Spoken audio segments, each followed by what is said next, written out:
Consultarte algunas cosas justamente respecto a estas resoluciones que salieron en la sala constitucional y también en la sala penal. Por un lado, ustedes habían revisado una sentencia que ya antes fue estudiada por la sala penal y anularon esa resolución. Y ahora la sala penal saca otra resolución diciendo que ellos son, o sea, que no había jerarquías en la corte y que ustedes no podían, en la sala constitucional, por supuesto, no podían revisar los fallos de otra sala. Quería saber su opinión sobre ese tema, justamente, ministro. En realidad, desde el punto de vista jurisdiccional, hay un error conceptual grave. En materia jurisdiccional, en todo caso, hay competencias. En la jerarquía, más bien desde el punto de vista administrativo. Esto ya nos había aclarado hace muchos años, ya por los años 2000, el profesor Alberto Binder en uno de sus muchos cursos de posgrado sobre Código Procesal Penal. Hay competencias y lo que tienen que saber es que la competencia constitucional, la jurisdicción constitucional es de la Sala Constitucional. Y en esto sí, si querés, inclusive aquí podemos hablar de jerarquía, porque la Sala Constitucional es de creación de la propia Convención Constituyente, es de creación constitucional, y la misma Constitución establece esa competencia para la Sala Constitucional en su faz exclutoria o sancionatoria, porque en su faz constructiva el control de constitucionalidad, yo por lo menos sostengo que es difuso. Y entonces, la última palabra acerca de la constitucionalidad o no de un texto normativo o de una decisión judicial es de la Sala Constitucional. Esto es así de simple y sencillo. Esto que viene sosteniendo ese hecho desde hace mucho tiempo, en el sentido de decir, no hay jerarquía de salas, son todas iguales. En realidad, es una postura que se sostiene porque no se sabe cómo explicar el funcionamiento de las salas de la Corte.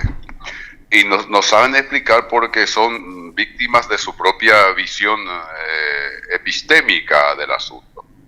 Porque si uno, desde esa visión tradicional, convencional, si uno dice, bueno, hay jerarquías y la sala constitucional es superior, entonces eso te tiene que llevar a aceptar que se pueda plantear acciones de inconstitucionalidad contra acuerdos y sentencias o autos interlocutorios de las otras dos salas que son de creación legislativa, Raúl. La sala penal y la sala civil son de creación legislativa, son de creación legal, se crearon por legislación ordinaria. Pero ¿cuál es aquí la situación? En realidad, el control de constitucionalidad en su fase constructiva se hace en todas las salas, y yo vengo diciendo eso en mis votos. Si la sala civil, la sala penal, se abocó al estudio del fondo de la cuestión, indudablemente que ese estudio tiene que hacer también desde la perspectiva constitucional, y en ese sentido hay que entender ese artículo del Código de Organización Judicial 17, que establece que no se admiten acciones de inconstitucionalidad contra las resoluciones de las salas, de las otras salas, porque ya estudiaron el fondo de la cuestión y ese estudio lo realizaron también y tienen que hacerlo necesariamente desde la perspectiva constitucional. ¿Qué es lo que pasó en el caso de la sala penal?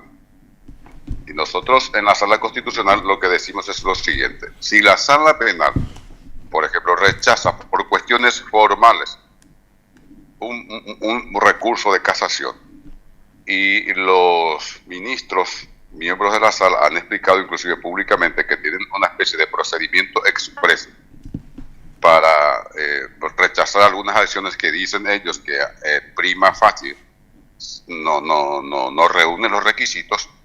La sala constitucional, en ese caso en que o en esos casos en que no se han abocado al estudio de la cuestión y hay un planteamiento de inconstitucionalidad a la sala, donde el justiciable dice, mire, acá hay una violación de un derecho constitucional que me pertenece o una violación de una garantía constitucional, y la otra sala no se ha abocado a estudiar realmente el fondo del agravio, bueno, en esos casos nosotros en mayoría decimos en la sala constitucional que tenemos que ejercer el control de constitucionalidad.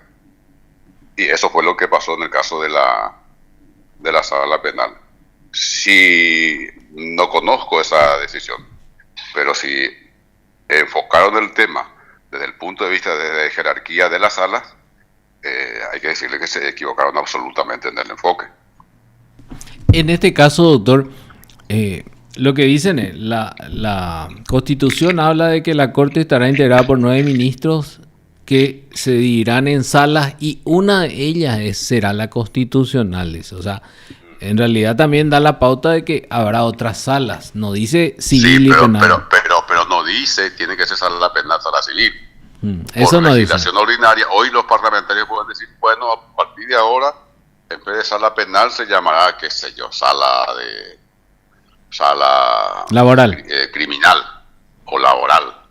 Y la otra sala, en vez de civil, se llamará sala de la niñez, qué sé yo.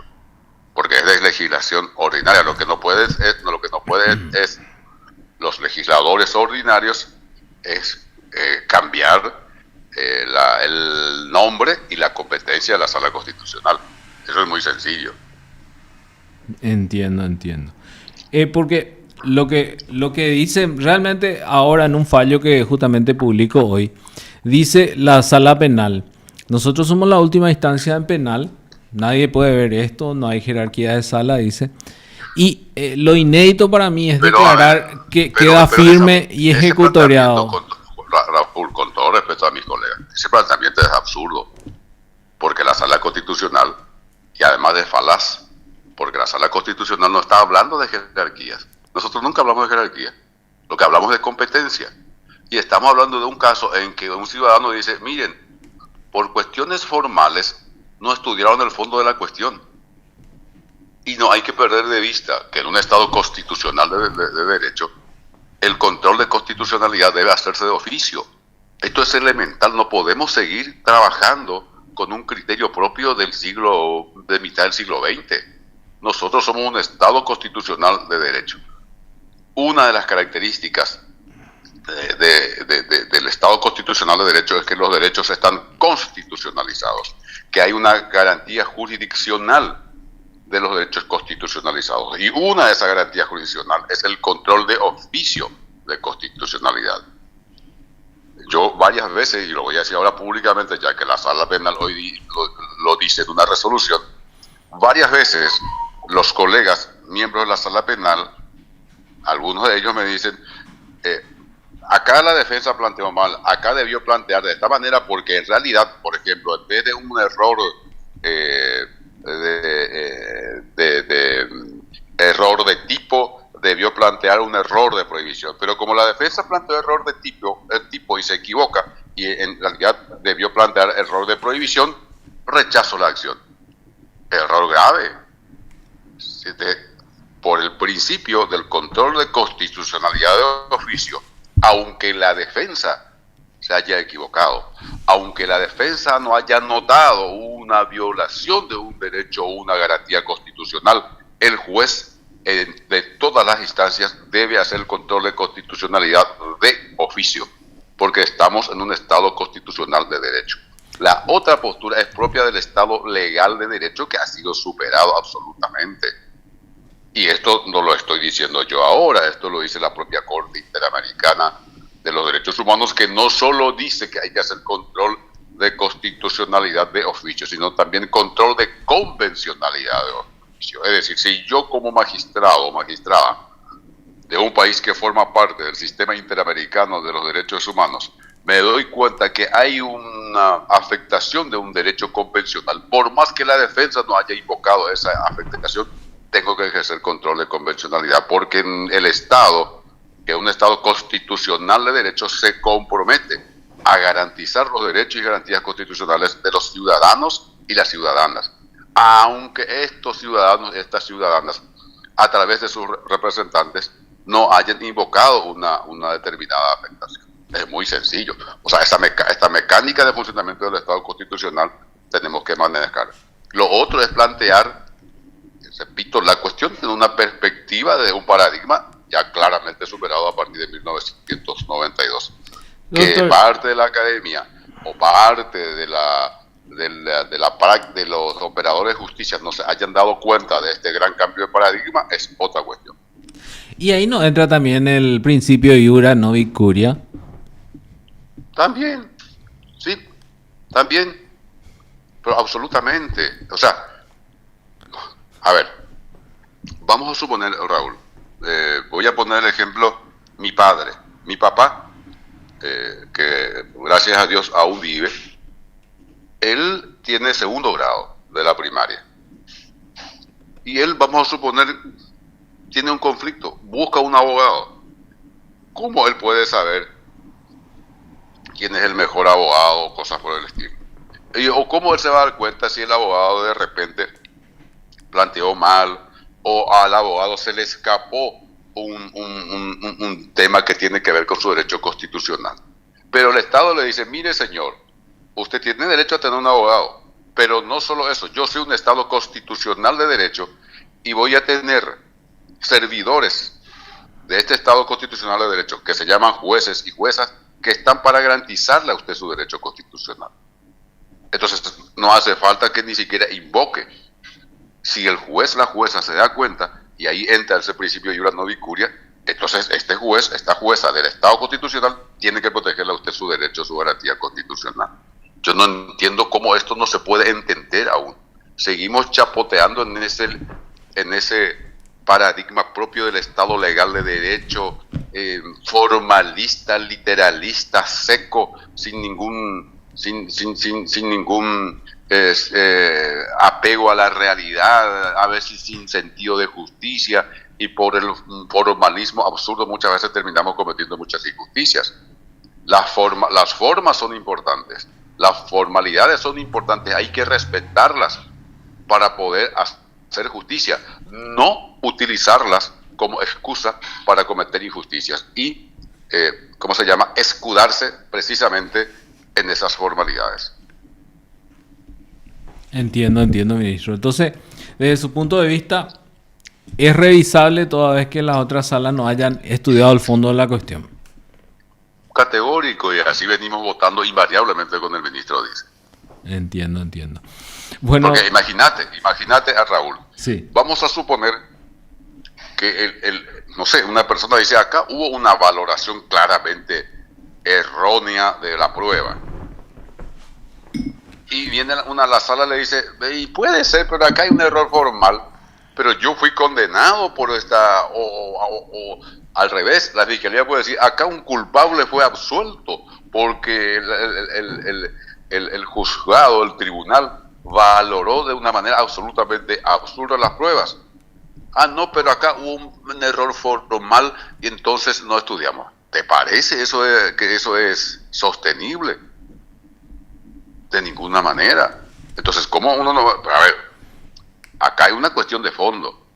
Y salvo que sea, por ejemplo, la presentación de la acción fuera de plazo. Bueno, ahí ya no, viejo, porque ahí hay una cuestión que tiene que ver con la seguridad jurídica. Pero normalmente, ¿cómo se rechazan las acciones? No ha explicado coherentemente y en detalle los agravios, no ha fundado suficientemente. Y vos mirás y vos ves que ahí está suficientemente fundado el planteamiento. Tanto es así que en este caso la Sala Constitucional dice, sí, acá hay un buen fundamento y corresponde anular esto. Y ese planteamiento... Y la sentencia está abierta a la discusión y yo me pongo a disposición de quien quiera debatir esa sentencia, ese acuerdo de sentencia, en cualquier ámbito. Voy a ir a defender esa decisión porque estoy seguro que nos hemos ajustado estrictamente a los principios constitucionales de nuestro Estado constitucional de derecho. Y lo que dice, la sala penal dice que en caso de controversia tendría que ampliarse la sala constitucional. Ya me extraña, ya hay una decisión, no sé de qué año, hoy no pude hablar con el doctor Babón, donde hubo una contradicción entre sala penal y sala constitucional, creo que era por una cuestión tributaria, no me acuerdo de qué entidad. Y ahí ya se dijo que prima la decisión de la Sala Constitucional. ¿Cómo vas a ampliar si quien ejerce el control exclutorio de constitucionalidad de la Sala Constitucional? Ahora, si vos querés que se amplíe en un caso, ya están los procedimientos está el procedimiento establecido y en qué caso se puede pedir la ampliación de sala. Entiendo. A ver, sencillo es, vamos a suponer la sala penal dice una cosa, la sala civil otra cosa, y sale la Sala Constitucional y dice, señores, esto es inconstitucional. ¿Qué es lo que vas a discutir? Pero en teoría ese conflicto entre sala civil y penal no tendría que haber, dicen ellos. ¿Por qué no? Si son distintos integrantes. Eso es otro planteamiento absurdo. Si entre 3 miembros de sala suele haber cuántos votos por mayoría y no siempre se coincide. Y cuántas veces hay discordia, inclusive los 3 votan en sentidos distintos. Y como por supuesto que puede haber una diferencia entre sala civil y sala penal. Ahora, hay que respetar las competencias de cada cual. Ahora, en ese sentido, la competencia, la jurisdicción constitucional es de la Sala Constitucional o la Corte ampliada conforme al procedimiento o sea, la sala ampliada conforme al procedimiento establecido. Pero si no se amplió la sala, quien dice si un texto normativo o una sentencia judicial es constitucional o no, es la Sala Constitucional. Al menos así dice la Constitución que yo suelo manejar. En este caso, lo que pasa más es que con este fallo y con esta resolución que sacaron, le dan pie a la mayoría de las resoluciones, porque yo nomás hice... No, Raúl, te acabo de decir. Si la sala estudió el fondo de la cuestión y dice, mire, aquí realmente planteó esto, lo otro, estudiamos y no encontramos ninguna afectación de ningún derecho, incluido el derecho constitucional, porque eso también hay que mencionar que es un motivo de casación, nosotros rechazamos. Varias veces ya nos planteamos y dijimos, no. Pero, ministro... Aquí la sala estudió el fondo de la cuestión, por más que no coincidamos, nosotros ahí no nos inmiscuimos. Pero, ministro, de 100 casaciones, 90 rechazan, declaran inadmisible. Y bueno, ¿te parece lógico eso? Y de ahí nomás digo que le da pie a que la mayoría que declara inadmisible, porque al final no se estudia el fondo de la cuestión y vayan a la Sala Constitucional.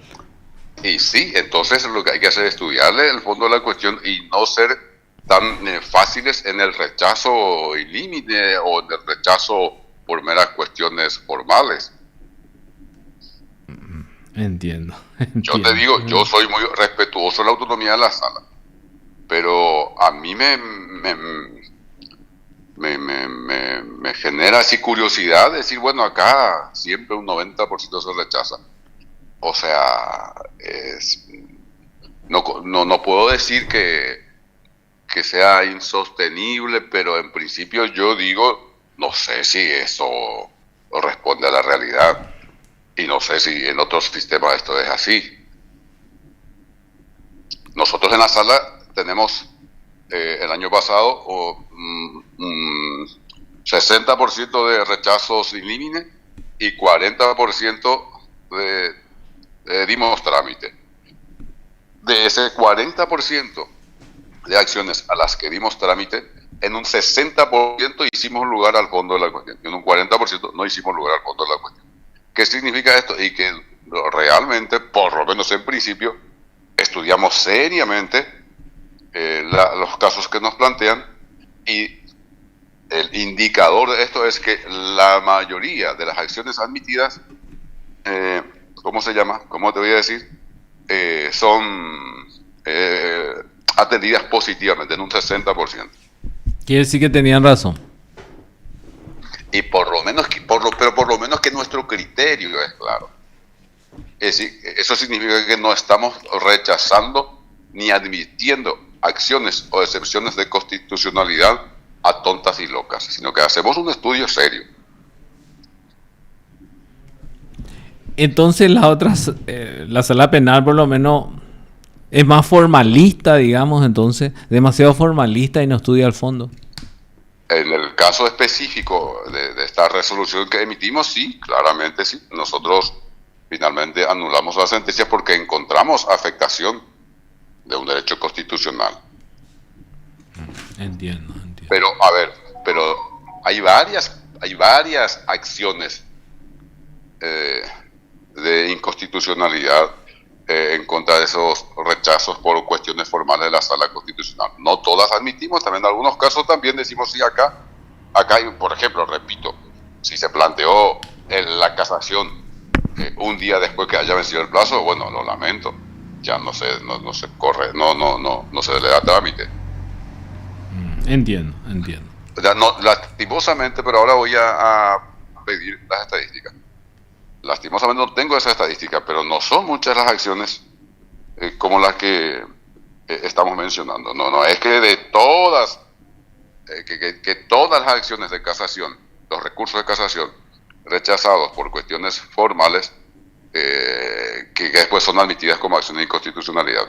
En realidad es bajo el porcentaje. No, es bajo realmente, porque yo esto vi así de paso y creo que era el segundo caso que vi hasta Por ahora. ahí sí, pues no es mucho. O sea, hay poquito más de acciones admitidas, pero de las admitidas a poco, todos por ahí nomás.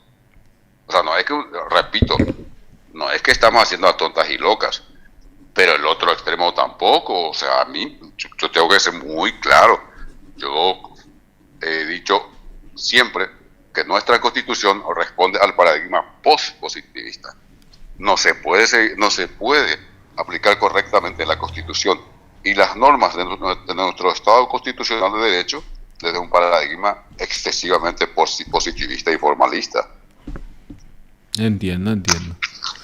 Y bueno, ministro, una última cuestión. Esta cuestión de la IA me interesa de sobremanera. Prohíben que resuelvan los casos. O sea, poder consultar, pero no dejarle la decisión a ellos. Sí. En realidad, Raúl, ese es un criterio consensuado así de facto en los distintos ámbitos. Ámbito académico, ámbito científico y también el ámbito jurídico, que la IA es un instrumento que permite acelerar el trabajo, procesos sumamente complejos que te suelen llevar mucho tiempo. Con la inteligencia artificial puedes hacer en pocos segundos, en pocos minutos. Por ejemplo, un expediente de 5.000 hojas, que sabemos perfectamente cuánto tiempo nos lleva más o menos leer. Con la IA el resumen sale mucho más rápido. Buscar bibliografía, jurisprudencia, antecedentes, o sea, ese trabajo previo, digamos, que suele insumir mucho tiempo, hoy se acorta muchísimo. Entonces, pero la decisión final tiene que tomar siempre el juez humano, o sea, tiene que operar la inteligencia humana, así de simple y sencillo.